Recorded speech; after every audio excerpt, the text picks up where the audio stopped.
Hey guys, Frank, Connecticut Stormwater Authority. We're here starting a job in Greenwich.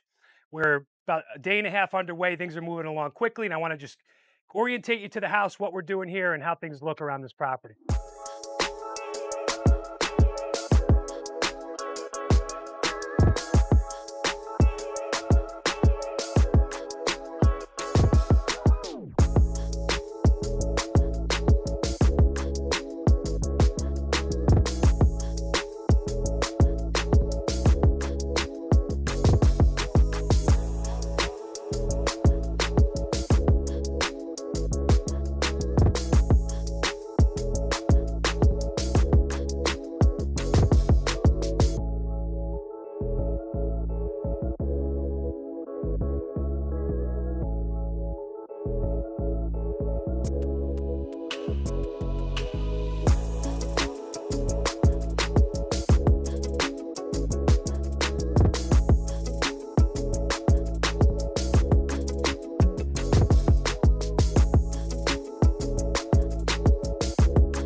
Hey guys, it's Frank at Connecticut Stormwater Authority, and this is a drainage trench specifically for the CULTEC stormwater system.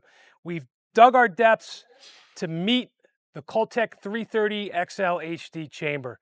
It's one of their larger chambers. It's 30 1/2 inches tall, and this is how deep we have to go to accommodate a gallery of these drains.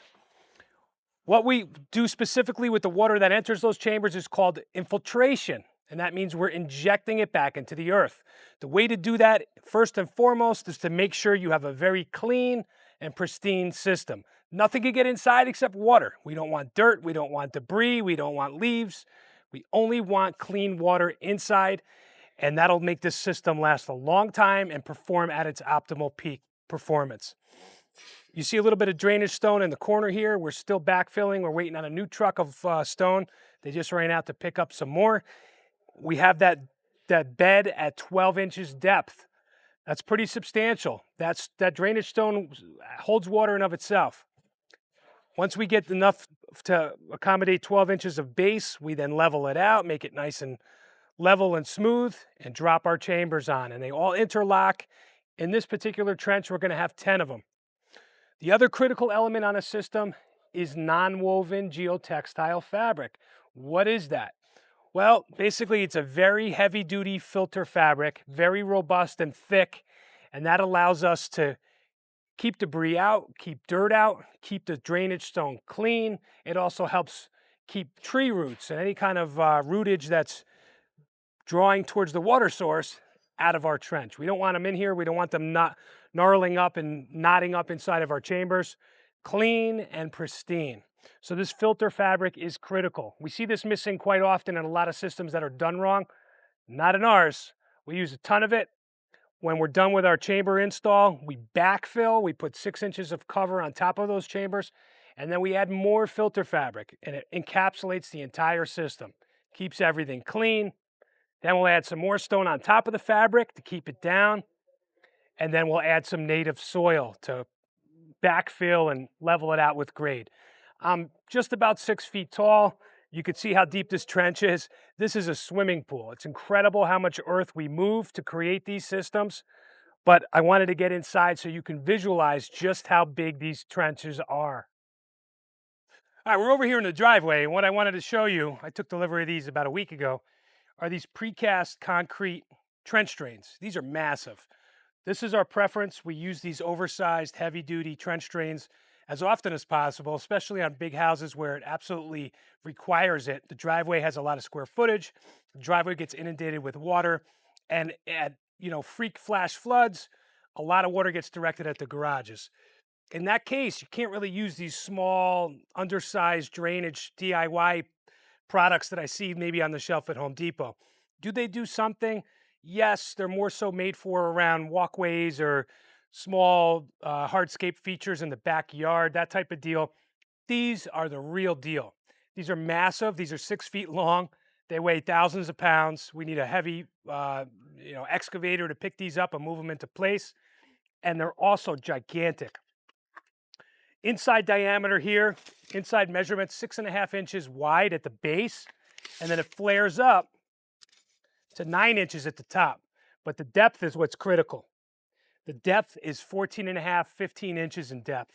This holds an expansive amount of water, especially in the case of surface runoff. And then these all get connected together. We use hydraulic cement, patch everything so they're seamless, and send everything out. This is an end unit into a drain. We're going to use a 6-inch drain, massive drain. All that water is going to flow right out of here fast and get it away from the house. That's the strategy.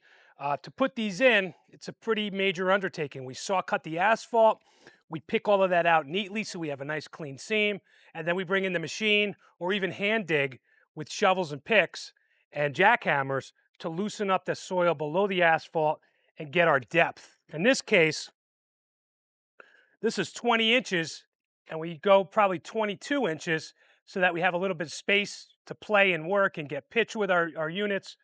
And we might lay this in a mortar bed to get it to stay where we want it to. So there's a lot of work to get these in, but man, are they pretty. This is a cast iron grate for a catch basin, but on the other side of this pile are the small cast iron grates for the trench drains. And they're pretty, and they're robust, and they're heavy duty.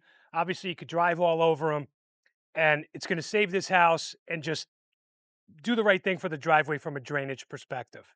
All right, so we're over here at the garage. We showed you the trench drains, each of those big precast units, and I want to show you what this looks like over here. You have a nice straight saw cut line. This is the original slab under the garage floor. You can see how the guys worked, and they just neatly pulled the existing asphalt away without damaging the slab or cutting it or scarring it. So they're doing a nice, neat job.